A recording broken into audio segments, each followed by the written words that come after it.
Youth শাখাৰ এটা ব্ৰেইনষ্টৰ্মিং আৰু অৰিয়েণ্টেশ্যন প্ৰগ্ৰাম আছিলে আৰু দীঘলীয়া সময়ৰ পৰাই এই প্ৰগ্ৰামটো এটা প্লেনিঙত আছিলে আৰু আজি হৈ গ'ল আৰু UPPLৰ যি যুৱ শাখা এইটো কেন্দ্ৰীয় কমিটি, জিলা কমিটি আৰু ব্লক কমিটি খুব ৱেল অৰ্গেনাইজ হৈছে আৰু আজি UPPLত মই সভাপতি হিচাপে আনন্দিত হৈছোঁ। বহুত লিখা পঢ়া যুৱকসকলে দলত যোগদান কৰিছে আৰু তেখেতসকলৰ সপোন আছে, তেখেতসকলৰ প্লেনিং আছে এটা সুন্দৰ বড়োলেণ্ড গঢ়াৰ কাৰণে, শান্তিৰ বড়োলেণ্ড গঢ়াৰ কাৰণে আৰু সেই যুৱকসকলে এটা সময়ত যেতিয়া শিশু আছিলে বা ছাত্ৰ ছাত্ৰী হৈ আছিলে সেই সময়ত বিভিন্ন সমস্যাৰ তেখেতসকলে সন্মুখীন হৈছে আৰু সেই সন্মুখীন হোৱা সমস্যাবিলাকৰ তেখেতসকলে পৰিত্ৰাণ পাব বিচাৰে, ইয়াৰ পৰা ওলাই আহিব বিচাৰে আৰু ৰাজনৈতিকভাৱে কাম কৰি আমাৰ গাঁওখন, আমাৰ অঞ্চলটো,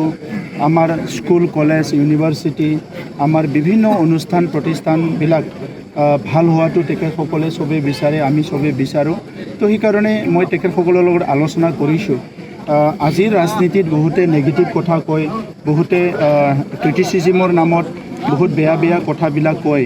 মই সকলোকে অনুৰোধ কৰিছোঁ যে আমাৰ UPPL দলত নীতিৰ আধাৰত, প্ৰিন্সিপলৰ আধাৰত, আইডিঅ'লজি আৰু ইথিক্সৰ আধাৰত আৰু মূল্যবোধৰ ৰাজনীতি হ'ব লাগে। কোনো কাৰণত আমি কিছুমান কথা ক'ব নালাগে যিটো নেকি সমাজখনত কিবা বেয়া এটা প্ৰভাৱ পৰিব পাৰে। যিকোনো এনেকুৱা কাম কৰিব নালাগে যিটো নেকি আমাৰ নিজৰ কাৰণেও ক্ষতি হ'ব পাৰে। গতিকে ৰাজনীতি কৰা বুলি আমি যিসকল আজি যেতিয়া আমি দেখিবলৈ পাওঁ কিছুমানে আনইথিকেল কথাবিলাক, আনপাৰ্লিয়ামেণ্টেৰিয়ান কথাবিলাক কৈ বহুতে ৰাজনীতি কৰিব বিচাৰে আৰু আহি থকা প্ৰজন্মক আমি এইবিলাক কথা শিকাব নোৱাৰোঁ। গতিকে বড়োলেণ্ডত আমি দশকৰ পৰা দশক ধৰি বিভিন্ন কাৰণত আমাৰ মানৱ সম্পদ যেনেকৈ গঢ়িব লাগিছিলে ইয়াত আমাৰ বহুত ৰৈ গৈছিলে আৰু চাৰিটা বছৰত শান্তি অহাৰ পিছত প্ৰধানমন্ত্ৰী ডাঙৰীয়াৰ আশীৰ্বাদত, গৃহমন্ত্ৰী ডাঙৰীয়াৰ আশীৰ্বাদত, মুখ্যমন্ত্ৰী ডাঙৰীয়াৰ যিখিনি মানে আমাক মাৰ্গদৰ্শন কৰিলে এই চাৰি বছৰত আমি বহুতখিনি কাম কৰিব পাৰিলোঁ।